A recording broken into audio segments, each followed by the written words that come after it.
State Street here in downtown Albany. We have a very special guest today. Dr. Paul Arciero is back in the studio. Good morning, Paul. Brian, thanks for inviting me back. Really excited to be here. Yeah, me too. Thanks for coming in on such short notice today. 2 weeks ago we had you in. Very excited about what you have going on.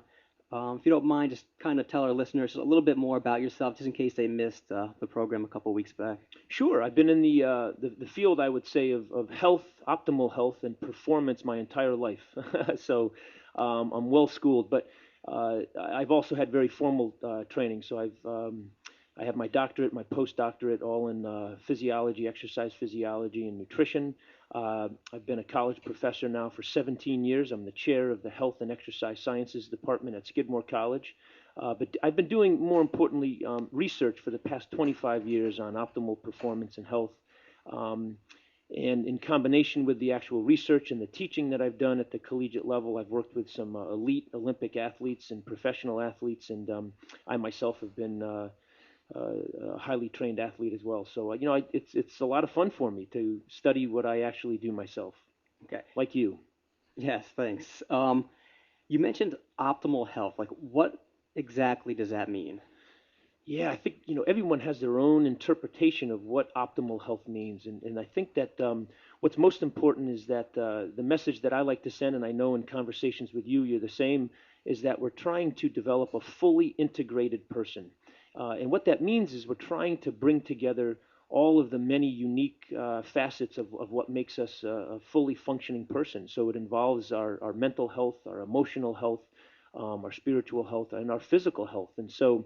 When I talk about optimal health and what I study, I bring in as many of those as I can with the primary emphasis on making sure that our physical health is in the best position we can put it. And so that obviously then brings us to what is most impacting on our overall physical health, and that's what we put into our body nutritionally, and then the energy that we put out, how physically active we are. So that's the main emphasis that I focus on: the nutrition, the nourishment, and then the physical activity. Okay, because you mentioned, excuse me, your optimal health protocol. So this system or this protocol was based on some scientific research, stuff that you accumulated over the last 25 years, you said. Yes, yeah, it actually, was born out of kind of more of a selfish interest in that I was a competitive athlete and I wanted to continue to be as competitive as I could be. So it was just a matter of me kind of doing some self-experimentation early on, and then I formalized it, of course, with my education and my schooling, and then ultimately my research. But it really involves a combination of nourishment in the form of nutrition and exercise, and the nutrition is based on my 25 years of research showing that there are some really specific nutritional strategies that we can do on a daily basis that are not far-fetched, they're not extreme, they're not going to result in this rapid body weight loss, which I don't believe in, and I know you as well. But they're gradual things that we incorporate into our daily routine on a moment-by-moment basis that really puts our health in the best possible position we can have it. And then when you combine that in combination with the exercise, boy, it's hard not to result in optimal health. Okay, because that was actually my next question. I mean, is it possible to achieve optimal health with only the nutrition component? Uh, well, that's a great question because people who know me know that I'm pretty outspoken on this, and that a lot of my training has been in physiology and exercise physiology, and that many believe that the answer to our optimal health is through exercise. That's the panacea. Well, I differ. I think that nutrition in just about every case trumps exercise, and so you can do all the wonderful exercise that you want, and take the latest exercise strategies. But if you're not fueling and nourishing your body properly with the right foods and supplements and fluids, then you're going to be negating and working against all that exercise that you've done. So it clearly, to reach optimal health, you need both. But first and foremost, you need to make sure that you're nourishing yourself with the proper nutrition. Okay, so both of these components, both the exercise and nutrition, really need to work together in synergy, right? They need to be synergistic. I love Absolutely. that word. You like that? That's good. No, there's no doubt. And I have so many people say, I don't need to worry about what I eat. I exercise and I do all that other stuff. Well, that's not entirely true. We make it really hard to rely on just exercise in our society. And the reason is quite simple. We have refined and processed our food supply to such a Definitely. level that it's nearly impossible to rely on only exercise to allow you to reach optimal health. You need the combination of both to really get there. Okay, and I want to talk about the exercise component here of your program. I see that's broken into like four different exercise components. If you want to just kind of talk about those briefly. Great. Yeah, thank you for allowing me to do that Sure. because, again, the exercise is crucial, but without the nutrition, it's all for really naught. So the exercise I have is really one that I'm so excited about because it's so comprehensive but so easy to achieve. It's not exhausting. And so it's really what I have coined Dr. Paul's protocol for all. And so I call it the protocol for all. P for all, much like when you were a kid playing free for all. Sure. But the P for all is because it's an exercise protocol that allows you to live your life. It doesn't exhaust you to such a level that you're left with no energy to do anything else. So what it does is it includes four different types of exercise that encompass our overall health and well-being. There's an endurance bout of exercise that really helps us um, regulate our blood pressure, keep our blood pressure at a healthy level. But more than anything, other than the cardiovascular benefits of the endurance, it really is wonderful for our mood state. And there's very strong evidence-based scientific research that shows that when you can engage in endurance exercise of a particular intensity for a certain amount of time, you elicit unbelievable favorable benefits mentally in terms of your feelings of euphoria and happiness. It's the natural high, but you have to do it the right way. And really, you only want to do that once a week, maybe the most twice a week, because there's other types of exercise that are really beneficial for you. And those include the sprint interval bout of exercise, which is really a very short, highly intense bout of exercise, but has the most favorable effects on our body composition. So if you want to burn more body fat and promote more muscle mass, this high intensity exercise is the best. That's my favorite. Interval training is my favorite type of training. Yeah, I really enjoy it. it's wonderful. Absolutely. And then of course the other one is the yoga, and I think that in our society where we spend most of our day sedentary, either sitting, driving a car at a desk, doing what we need to do to have our career, and then sleeping. We really need to begin to open up our body and make sure that our muscles, our tendons, our ligaments are really functioning properly and healthy. And so yoga is one of the best forms to do that. So the other third type of exercise is yoga.